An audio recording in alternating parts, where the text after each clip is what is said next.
Welcome to Global News on Signature TV. I am Uchenna Chimdi Oluoha. In the headlines, Labour Party 2023 presidential candidate Peter Obi calls for the immediate prosecution of ex-minister Uche Nnaji over certificate scandal.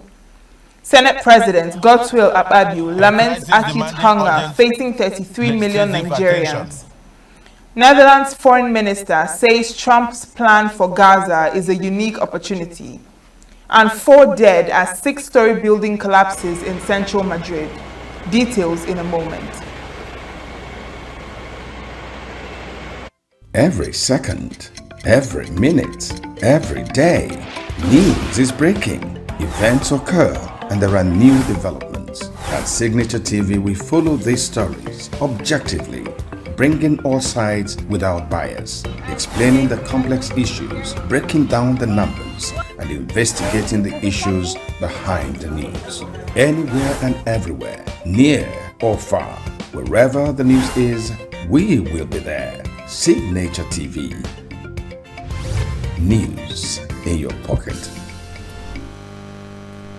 Labour Party's 2023 presidential candidate Peter Obi has called for the immediate prosecution of Uche Nnaji, President Bola Tinubu's Minister of Science, Technology and Innovation, following fresh revelations that he forged his academic credentials.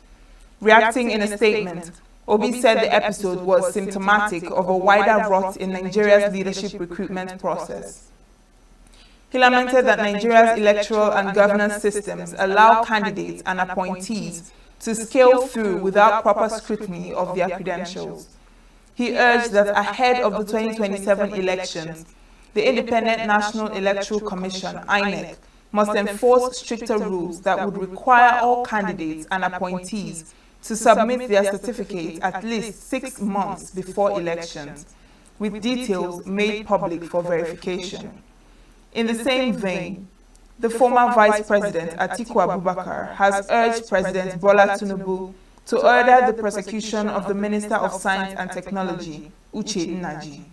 Atiku's media aide, Paul Ibe, in a post on X, noted that since the University of Nigeria, Nsukka, has already confirmed that the minister allegedly forged the institution's certificate, he should be made to face the law. Activist and public commentator Madi Shehu has also reacted to the resignation of the former Minister of Innovation, Science and Technology, Geoffrey Nnaji, saying he should refund all the salaries and allowances he received while in office. In a post shared on X, Shehu said the former official earned public funds through fraud and should pay them back. Shehu added that Nnaji's resignation should serve as a warning to others in government allegedly using forged certificates to hold public office. Nnaji resigned from President Bola Tinubu's cabinet on Tuesday following investigations which revealed that the University of Nigeria Nsukka, UNN, had disowned the Bachelor's of Science degree he claimed to possess. According to the report, UNN Vice-Chancellor Professor Simon U. Otwanya confirmed that while Nnaji was admitted to the university in 1981, he did not complete his studies and was never awarded a degree. The Enugu State government has inaugurated the Implementation Committee for the Enugu State Climate Change Policy and Action Plan, charged with combating the challenges of climate change and building a sustainable future. The committee is tasked with translating the state's climate commitments into measurable actions and ensuring that Enugu becomes a model for green innovation and sustainable development in Nigeria. Signature TV correspondent Chinemerem Ikebunam has the report. In response to the global call for urgent climate action and the growing need of environmental resilience, the Enugu State government has officially constituted a high-powered committee to implement its climate change policy and action plan. The policy is to give effect to the law enacted in March 2025, which sets the policy framework that runs through 2025 to 2060. It seeks to transform the state's environmental challenges into economic opportunities, especially for the youth, while aligning with both national and global climate commitments. The Secretary to the State Government, Professor Chidebere Onya, who performed the inauguration ceremony on behalf of Governor Peter Mbah, charged members of the committee to deliver on the mandate with passion and precision. He explained that the committee will serve as a strategic oversight body, ensuring effective planning, coordination, monitoring and reporting on the implementation of the policy. This is in response to an urgent call as it relates to climate change. The government of Enugu State, led by Dr. Peter Mbah, if you recall, we launched the state's first climate change policy and action plan on the 17th of March 2025. This comprehensive framework seeks to change and foster low carbon economic growth, reduce greenhouse gas emissions, and build resilience against climate-related impacts, while positioning Enugu as a leader in sustainable development. It will also focus on climate finance mobilization, governance strengthening, and inclusive adaptation strategies that will help committees develop local resilience plans. This committee will have multiple layers of tasks. So people are not just going to gather, we're going to break them into subgroups, each one accountable for specific aspects of it, yet integrated. So they're not silos, they all work together. So the key objective that we're looking for shall be: 1, drive coordinated implementation of sectorial actions across all relevant ministries, departments, and agencies. 2, strengthen climate governance and mainstream climate considerations into state development policies. Help to mobilize climate finance, like I was talking about earlier. This is a big thing for Dr. Peter Mbah's administration, for us to become the regional leader when it comes to unlocking climate capital. Co-chairman of the committee and Commissioner of Environment, Professor Sam Ugu, commended the state government for its vision and commitment to climate leadership. We have to make sure that we've seen all the terms of reference and are going to follow them. We need just need to ensure that we get what we're going to get. So the objectives already set up. Thank you so much. The 35-member committee is composed of experts drawn from civil society organizations, the academia, environmental agencies, and government ministries, reflecting the inclusiveness and technical depth required to achieve success. As Enugu State takes the lead in climate governance in the Southeast, the message is clear. Climate action is not just about saving the planet, but also building an economy that thrives on adaptation and innovation. In Enugu, Yakubu, Signature TV News. The journey towards food security in Nigeria appears to be recording success as the Presidential Food Systems Coordinating Unit continues to harvest hope caravan across the Federation. In Enugu State, stakeholders, policymakers, and private sector partners are converging to transform national commitments into practical actions for sustainable agribusiness and food sufficiency. Signature TV correspondent Yakubu was at the flag off in Enugu. The Harvesting Whole Caravan is more than a road show. It's a nationwide movement bridging the gap between agricultural policy and practice. Established in June 2024, the Presidential Food System Coordinating Unit (PFSCU) coordinates Nigeria's food system reforms under the renewed hope agenda of President Bola Ahmed Tinubu. Through collaborative engagement with states, the initiative seeks to empower local partnerships, strengthen agri-business capacity, and deliver solutions that respond directly to Nigeria's food and nutrition needs across the 6 geopolitical zones. Leading the delegation to Enugu was a representative of the Executive Secretary, Architect Sophia Uma, who officially flagged off a 2-day formal engagement and capacity building session on national agri-business policy mechanisms. According to her, the Harvesting Hope Caravan is about turning policy into tangible results, empowering farmers, investors, and state institutions with tools to make agriculture more profitable and sustainable. Through partnership with ULA, farmers are insured against climate and unwanted shocks for 4 seasons. Then we have the Harvesting Hope Caravan. Harvesting Hope Caravan is a nationwide rollout to bring NAPM, that's National Agribusiness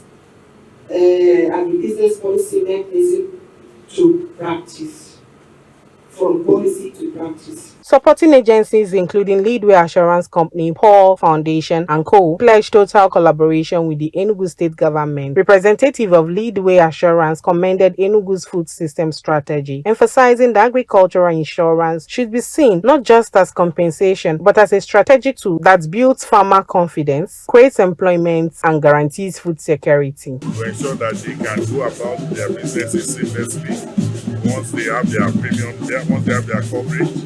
In case of unforeseen circumstances, if anything should happen to their crops, be it based on the climate, be it based on pests, we will ensure that it's covered to the premiums that they've insured. The Commissioner for Agriculture and Agro-Industrialization, Patrick Ubru, noted that agriculture has taken center stage in Nigeria's economic recovery, while initiatives like Harvesting Hope, he said, are redefining how food systems are managed from policy desks to farmlands. He acknowledged the partnership between state government and the private sector, which he said aligns for impact, noting that the vision is to make agribusiness not just a livelihood, but a lasting legacy for food security and prosperity. Is to gather data of our farmers, to identify who the real farmers are, to also identify their farm locations with their geo coordinates. And you know that there's no two farmlands that have the same geo coordinate. So obviously we know who the farmers are. You can't deceive the government because the governor is prepared to use technology to ensure that these things are right. We have the data of the farmer. Currently, we have in excess of 7,000 farmers with their geo coordinates registered in our database, and more data is being collected. Enugu State Deputy Governor Ifeanyi Osai, who represented Governor Peter Mbah, said the state government is firmly committed to food security as a cornerstone for economic development. But what is important is that we also develop a framework that ensures that there is sustainability, and that in the medium to long term, government intervention will win our intervention down as we move along, because we expect the business, which is agriculture, driven by private sector, driven by our people, to become self-sustaining, so that we can only intervene in the long term if there are issues that come up that naturally or could be beyond their control. The event witnessed discussions on financing models, farmer inclusion, and public-private partnerships that will guarantee agricultural insurance and protect farmers from unexpected losses. In Enugu, Chinemeremi Kebunam, Signature TV News. A devastating flood has hit the Ogidi community in Idemili North local government area of Anambra State, causing widespread destruction and displacement.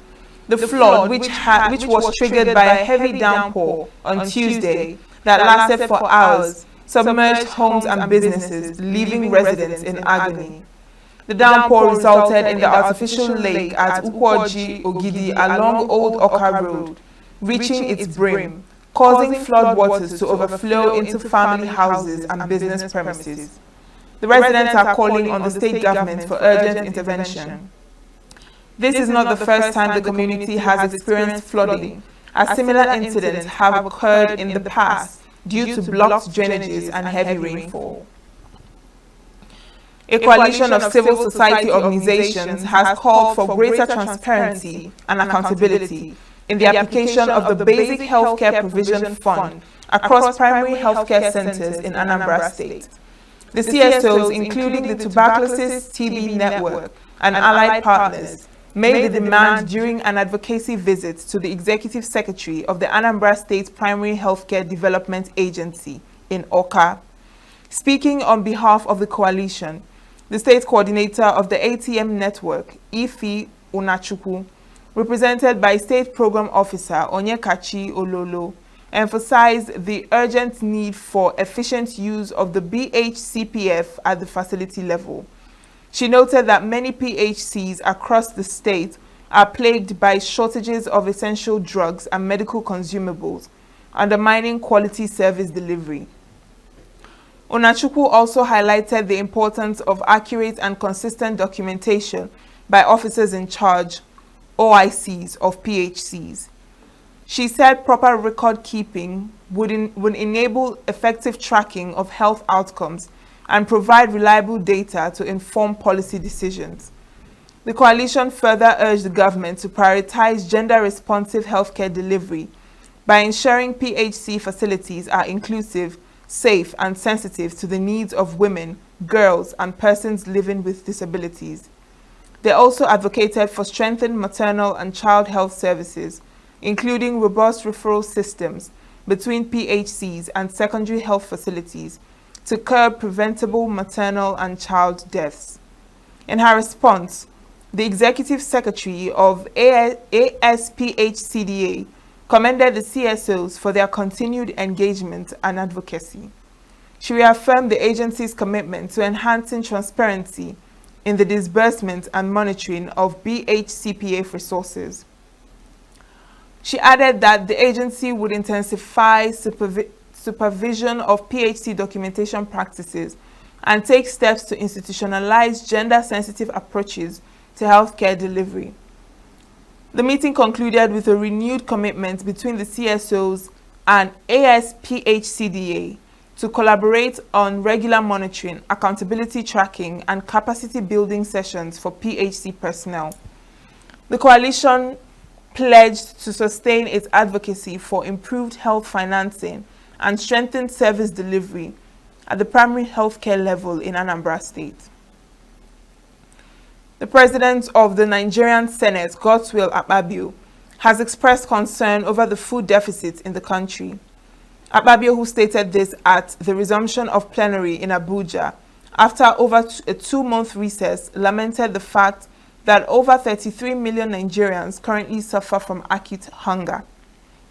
He maintained that the only way to address the food crisis currently rocking the country is to resort to mechanized farming, while also drawing attention to the menace of terrorism and banditry.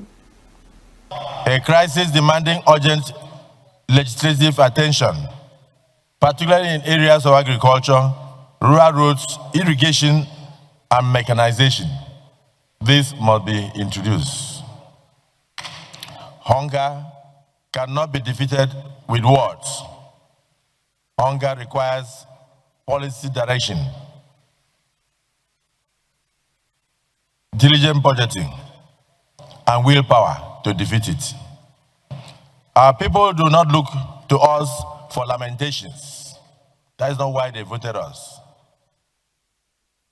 They look to us for action. The banners of terrorism and banditry still threaten the very countrysides of Nigeria. The cost of living weighs upon the families and all tables in the nation, like iron. Meanwhile, Kogi Central Senator Natasha Akpoti-Uduaghan resumed plenary at the National Assembly, marking the end of her suspension from the Red Chamber. She walked into the Senate chambers, made her way to her seat, and exchanged pleasantries with a few senators. Still to come, Yakubu hands over to Agbamuche as Inec acting chair. House resumes plenary, pledges to tackle key legislative responsibilities. These are more after the break. Every second, every minute, every day, news is breaking. Events occur and there are new developments. At Signature TV, we follow these stories objectively, bringing all sides without bias, explaining the complex issues, breaking down the numbers, and investigating the issues behind the news. Anywhere and everywhere, near or far, wherever the news is, we will be there. Signature TV. News in your pocket. Yakubu has handed over to May Agbamuche as the acting national chairman of the Independent National Electoral Commission, INEC. Agbamuche is the oldest serving national commissioner in the electoral body. Professor Mahmood announced this on Tuesday at the meeting with resident electoral commissioners at the INEC headquarters in Abuja. He solicited the support of the commissioners and directors of the commission for Agbamuche until the appointment of a substantive chairman. President Bola Tinubu has denied assent to the bill for the establishment of Nigeria Institute for Transport Technology, citing constitutional defects. In a letter to the Senate on Tuesday, President Tinubu explained that the bill is not in harmony with certain provisions of the law, especially with regards to borrowing. According to him, The aspect of the bill that empowers the management of the institute to access funds may lead to financial abuse if not properly stated. In his remarks, the President of the Senate, Godswill Akpabio, thanked Tinubu for being able to identify the flaws in the bill and thereafter referred it to the Committee of the Whole for more legislative work. I hereby convey to the Senate my decision to decline assent to the Nigerian Institute of Transport Technology Establishment Bill 2025. The rationale for my decision is that the bill is tainted with fundamental defects, such as Section 18, subsection 4A. The bill expands the source of funding the National Transport Logistics Research to include 1% of the freight on every import and every export from Nigeria without the approval of the Federal Executive Council. Here, I want to thank the President for taking time to go through each and every bill that we sent to the Executive. This is very, very impressive because it means that the Executive took time to go through clause by clause. And so we will do justice to all the observations put forward by the President. So this is again committed to the Committee of the Whole Senate.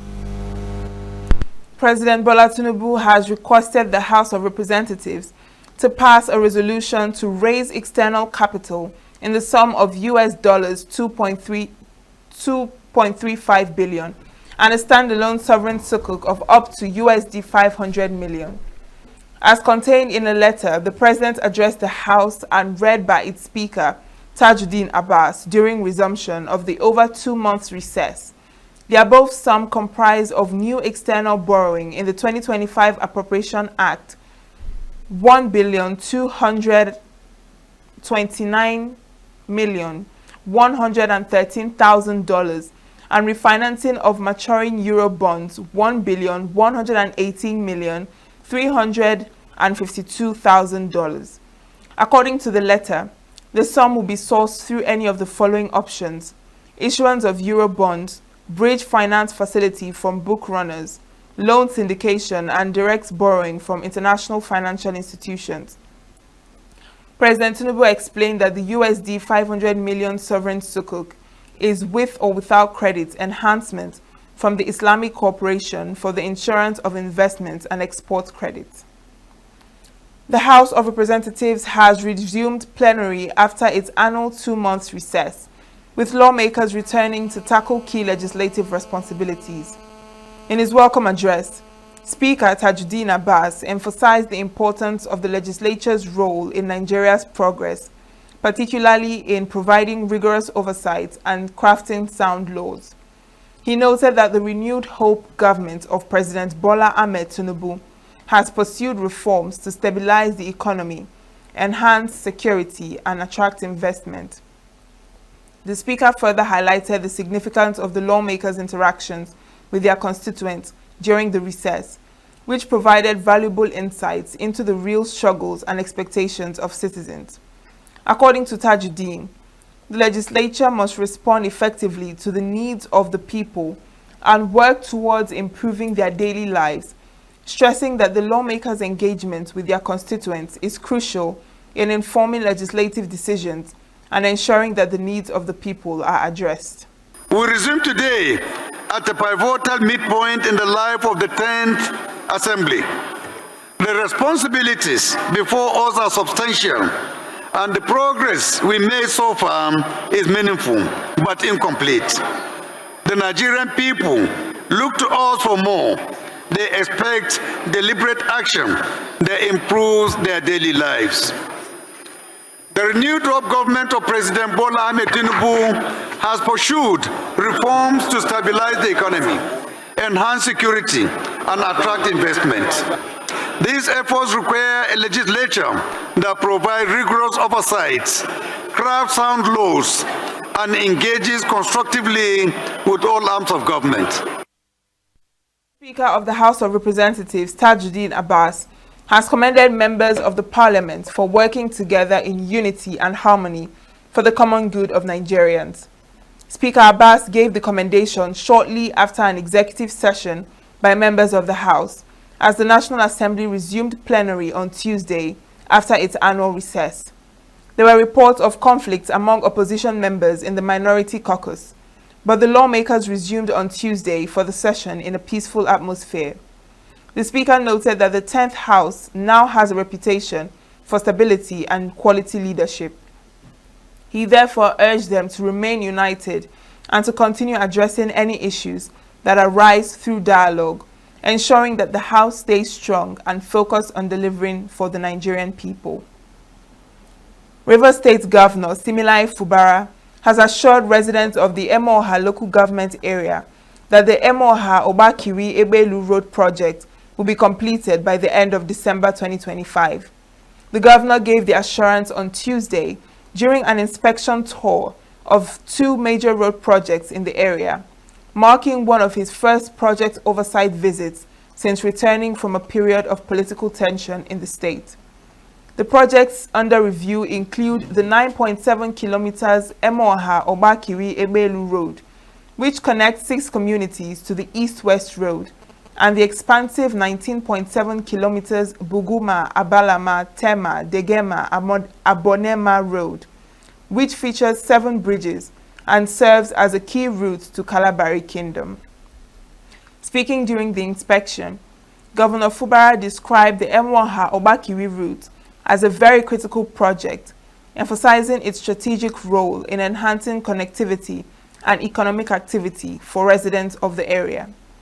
The governor commended Julius Berger Nigeria Limited PLC, the construction firm handling both projects, for returning to site and acknowledged the supportive role of host communities, particularly Obakiri, for fostering a peaceful and cooperative environment.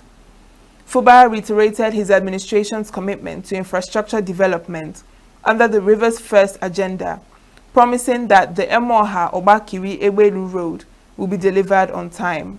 This project for us is very important because it's a project that connects the Obakiri people to the East-West Road with ease. In fact, let me commend the people of Obakiri because the contractor, while I was on my way to this place, did inform me that they are one of the, what I call them, best host community. They never give them any trouble. And the reason is very simple. They understand the importance of this project. It is about them, and government is about the people. So I'm here to assure the good people of Emoa and Obakiri people in particular. The chairman is here as a witness that you can see that the contractor is back to site, that God willing, before the end of this year, by December, this project will be complete. Road projects, once completed, are expected to ease transportation, improve access to social services, and boost economic development in Emoha and Kalabari communities. River State Governor Similai Fubara has visited the section of the State Secretariat damaged by fire, describing the incident as a wake-up call for the long overdue renovation of the complex. He commended the swift response of firefighters, noting his administration's efforts in reviving fire stations across the state. The affected area, he said, includes the state's daycare center under the Establishment Bureau. We give God all the glory that no life was lost and the damage was on just a section. It's like the Secretariat has a crèche that takes care of babies. So I think it's that section that had that was affected by the fire. But there's one thing very important now. We've been talking about the renovation of our very foremost secretariat. And I believe with this particular incident, there won't be any reason not to continue it anymore. Whatever is required by this government to commence that process, we will immediately swing into action. Meanwhile, the head of service, Dr. Inyingi Brown, clarified that the pension board was not affected, contrary to earlier reports.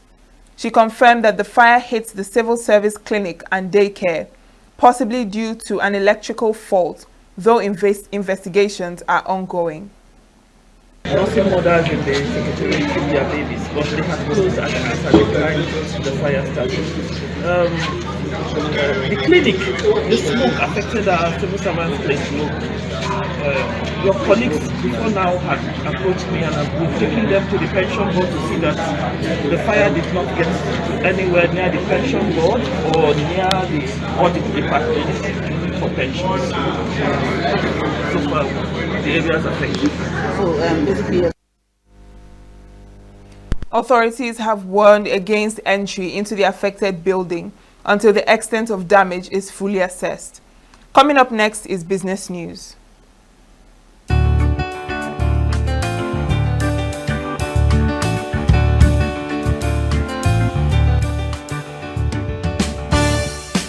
The Central Bank of Nigeria has issued a new directive limiting daily cash-out transactions by point-of-sale POS agents to 1.2 million naira per day, while customers are restricted to 100,000 naira daily. The CBN also mandated that all POS devices be geotagged to verify operators' exact business locations and curb rising cases of fraud and money laundering. According to the Apex Bank, this move aims to sanitize the agency banking sector, protect consumers, and strengthen financial transparency. Banks and fintech companies are now required to submit detailed monthly reports on transaction volumes, fraud incidents, and active agents or risk sanctions. While some operators fear temporary disruption in rural areas, analysts believe the policy could enhance trust and accountability across Nigeria's digital payment ecosystem. Nigeria has unveiled a $2 billion broadband expansion project aimed at transforming the country into Africa's next technology powerhouse. Minister of Communications and Digital Economy Bosun Tijani made the announcement on October 7th during the 31st Nigerian Economic Summit held in Abuja. He said the project will extend high-speed internet to underserved communities, boost innovation, and open new opportunities for digital entrepreneurship. The initiative supports Nigeria's national broadband plan, which targets 70% internet penetration by 2027. Tijani explains that improved connectivity will support e-learning, remote work, and business growth across sectors. Tech experts have welcomed the move but warned that challenges such as unstable electricity, low digital literacy, and affordability must be addressed. If successful, the project could reshape Nigeria's digital economy and strengthen its position in the global tech landscape. Nigeria's oil production has plunged by about 600,000 barrels per day following a strike by workers at the Dangote refinery, Africa's largest refinery complex. The strike, led by Oil Workers Union Pengasin, was as a result of the dismissal of over 800 unionized staff, forcing a shutdown in crude and gas operations. The disruption also affected electricity generation, with more than 1,200 megawatts lost from the national grid. The government says negotiations are ongoing to restore normalcy, but experts warn the standoff exposes Nigeria's vulnerability to industrial disputes in key energy projects. Analysts emphasize that resolving labor management issues quickly is critical to safeguarding the refinery's role in stabilizing domestic fuel supply and export earnings. The federal government is in advanced talks with China to secure a $2 billion loan to overhaul Nigeria's national power grid. The Ministry of Power says the project aims to modernize aging transmission infrastructure, reduce electricity losses, and provide more stable power to homes and industries. Officials believe the investment will help resolve chronic bottlenecks in the grid, which currently struggles to deliver less than 5,000 megawatts daily to a population exceeding 200 million. The loan, if approved, will fund new substations, transmission lines, and disruption upgrades across key sectors. Analysts say the initiative could mark a turning point for Nigeria's electricity sector, one that supports industrial growth, improves productivity, and enhances investor confidence in Africa's largest economy. Up ahead, Netherlands FM says Trump's plan for Gaza is a unique opportunity. National Guard troops arrive at Army base near Chicago. Stay with us. Every second, every minute, every day, news is breaking. Events occur and there are new developments. At Signature TV, we follow these stories objectively, bringing all sides without bias, explaining the complex issues, breaking down the numbers, and investigating the issues behind the news. Anywhere and everywhere, near or far, wherever the news is, we will be there. Signature TV. News in your pocket. The coalition behind the convoy said Israeli forces intercepted a group of vessels attempting to deliver aid to Gaza on Wednesday. Eyewitness videos posted by the Freedom Flotilla Coalition, FFC, showed boats approaching the convoy, which the coalition said were Israeli military vessels preparing to intercept it. The intercepted vessels were taken to an Israeli port and all the passengers were safe, the Israeli foreign minister said in a post on X. The incident was the second such event in recent days after Israel intercepted about 40 vessels and detained more than 450 activists last week in an aid convoy, the global Sumud flotilla that was also attempting to deliver supplies to Gaza. CCTV footage from aboard the Conscience ship, carrying medics, journalists, and others, showed a helicopter flying by as Israel intercepted a flotilla destined for Gaza on Wednesday. The Freedom Flotilla Coalition, FFC, said the flotilla had been intercepted in international waters, the second such interception in the past week. The Freedom Flotilla's vessels and passengers were safe, had been transferred to an Israeli port, and were expected to be deported promptly, Israel's foreign minister said in a statement on X. The incident comes days after Israel intercepted about 40 vessels and detained more than 450 activists in an aid convoy, the global Sumud flotilla, that was also attempting to deliver supplies to Gaza. FFC is an international network of pro-Palestinian activist groups that organizes civilian maritime missions aimed at breaking Israel's blockade of Gaza to deliver humanitarian aid to Palestinians in the enclave. Dutch Foreign Minister David Van Wil described on Tuesday U.S. President Donald Trump's plan to end the Gaza war as a unique window of opportunity. Speaking at a joint press conference in Cairo with Egyptian Foreign Minister Badr Abdelati, Van Wil said Trump's plan could finally end the conflict. We extensively discussed the Trump peace plan that is now on the negotiating table. And this plan is a unique window of opportunity to finally end this conflict and work on sustainable peace, and that is something this region deserves. Van Wil also visited the Rafah border crossing and warehouses in Arish in North Sinai, where aid meant for Gaza is being stored.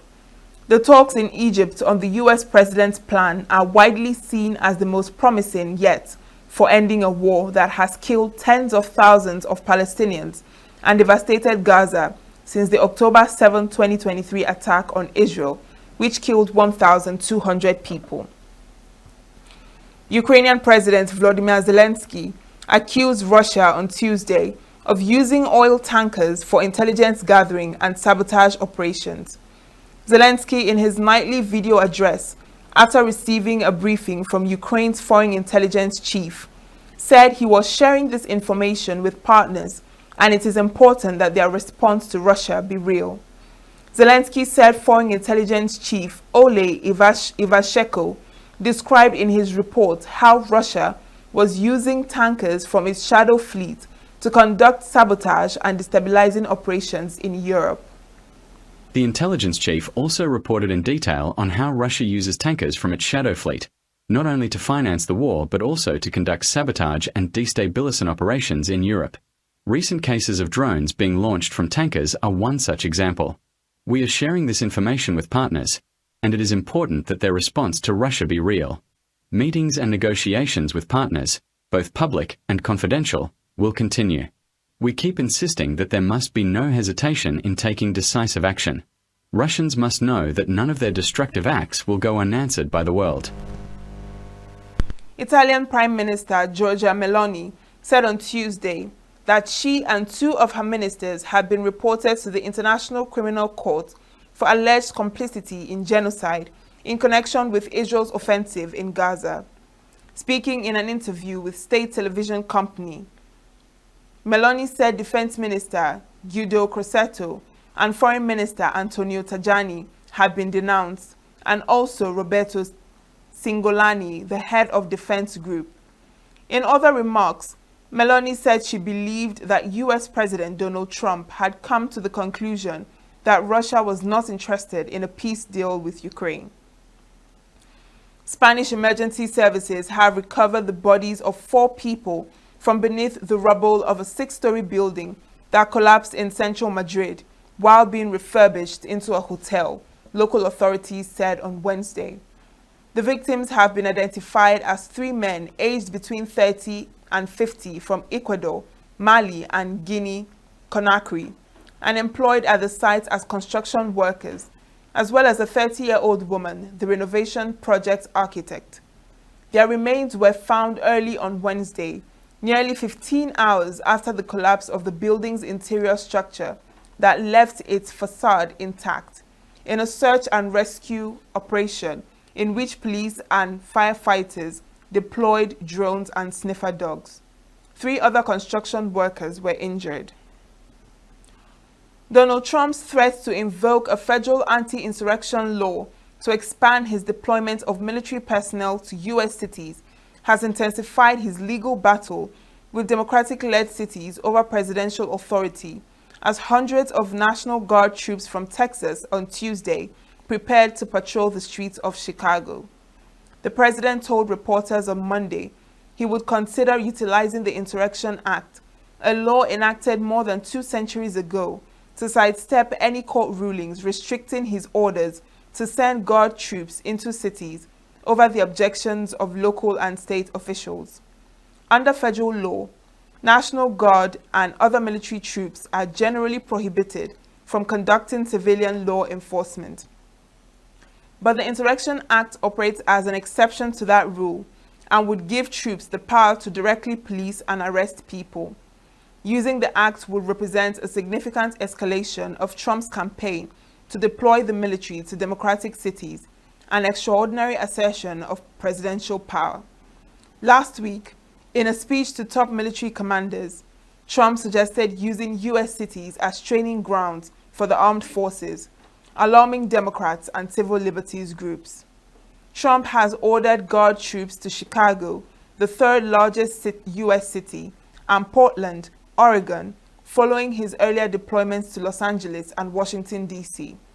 In each case, he has done so despite staunch opposition from Democratic mayors and governors who say Trump's claims of lawlessness and violence do not reflect reality. In Chicago and Portland, protests over Trump's immigration policies have been largely peaceful and relatively limited in size, according to local officials. Since Trump surged federal agents to the Chicago area last month, residents have responded with mostly small demonstrations. In most of Chicago, people have commuted to work, gone to the theater, and flocked to beaches to enjoy unseasonably warm weather in a city where violent crime has fallen sharply, far from the war zone conditions Trump has described. Protests have been much less disruptive than the unrest in 2020, triggered by the death of George Floyd, an unarmed black man, at the hands of Minneapolis police officers. Nigeria's Taiwo Mati says he is relishing the chance to help the country retain its men's team title at the 2025 ITTF Africa Championships. Osaka rallies behind Fernandez. Zhang upsets Navarro at Wuhan Open. Victor Osimhen, Ademola Lookman, and others arrive South Africa ahead of Friday's crucial 2026 FIFA World Cup qualifying clash against Lesotho.